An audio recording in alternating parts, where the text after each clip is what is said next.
Now another common question that can be asked here is find the LCM. So before going ahead and finding the LCM, first let's understand the relationship between HCF, LCM and given two numbers. So HCF, LCM and given two numbers A and B. So let's take an example and check. For example, 4 and 10. Very simple example. Let's try to find HCF of 4 and 10.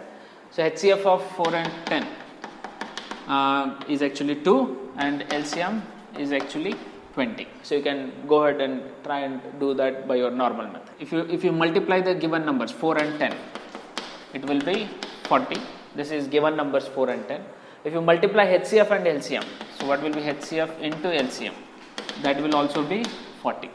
So this is the relationship between HCF, LCM and the given number. So if for any given number A and B, HCF of A comma B into LCM of A comma B will be equal to A into B. This is always true.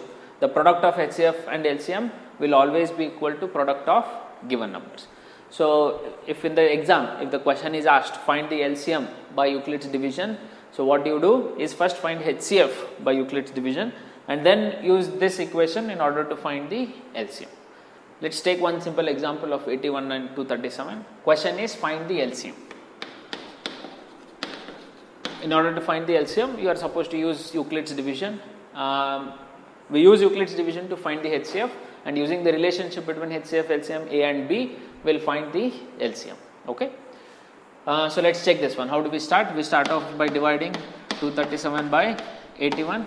So this time I'm not going to write those intermediate steps. I'll skip them. I'll directly find the HCF because I need LCM.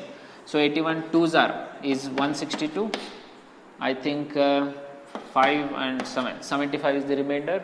So bring this 81 this side. Since the remainder is still not 0, so bring 81 this side.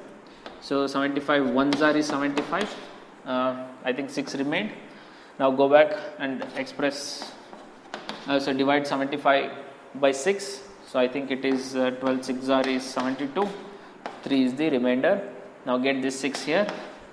3 2s is 6 and the remainder is here. So the HCF of two numbers is 3. Okay, now that we found out HCF, so HCF is 3. Now let's find LCM. So what is the relationship that we know?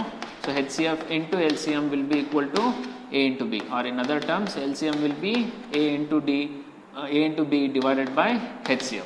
So A into B, given two numbers are 81 into 237 divided by HCF is 3. So 3 1s are 3, I guess 27s are, so 3 27s are. So LCM would be 27 into 237, 6399. You can go ahead and verify this one by finding LCM normally. The answer will be